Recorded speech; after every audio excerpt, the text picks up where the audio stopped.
I don't know how many lives will be lost. I don't know if Putin will be in power at that point, and maybe that's what it takes to end the conflict. I don't know. What's your sentiment on what the end result might be? I'm pretty confident that at the end of the day, there will be a Ukraine on the map of Europe. I'm not quite sure at this point what exact borders will be, but I'm pretty confident, based on what we've seen, the Russians don't have the military capability to take all of Ukraine. I'm not sure they have the capability to take all of Donbass. Remember, the first operation in February was clearly designed to get Kyiv, but also was designed to occupy the eastern half, the eastern two-thirds of the country. Right. They, after a month, understood that was a failure. They withdrew entirely from the north.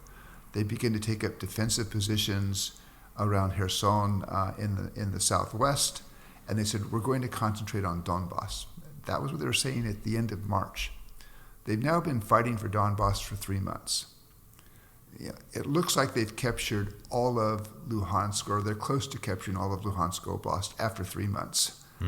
They still haven't captured, and they'll still have a large piece of Donetsk Oblast to capture. And there's a pretty good chance the Ukrainians can stop them. I thought it was interesting, the Director of National Intelligence was asked her expectation, and she seemed to think this is going to settle down into a war of attrition. And a number of people much smarter about military things than me, they look at the Russian military and they say it's about to culminate, a phrase which means it just runs out of steam, where the combination of casualties and bad morale and loss of equipment basically make it hard for that military to sustain a major offensive.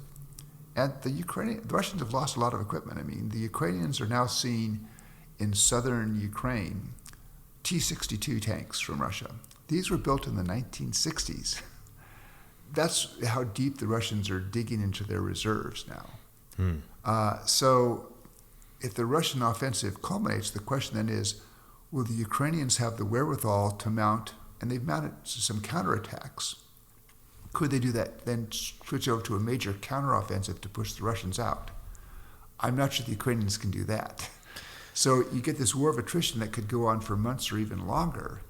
And then the question becomes, at what time point does one side say, this has become so painful that I'm going to try to seek a way out, it's time for a serious negotiation.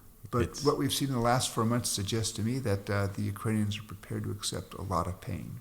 Yeah, if you're a believer in game theory, it's pretty much what it is here. You have the Russians or the Russian government who's playing the finite game. We're playing to win, and the Ukrainians are playing the infinite game. We're playing to keep the game going, and who's going to win at the end of the day.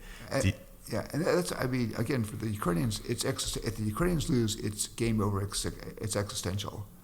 Russia can afford to lose the war in Ukraine, and it won't be existential to the Russian state. If the Ukrainians push the Russians out, they're not going to launch a drive on Moscow. They're going to settle for just having their territory back. The question is, if the Russians lose, it may not be existential for Russia. Would it be existential for Mr. Putin's term in office?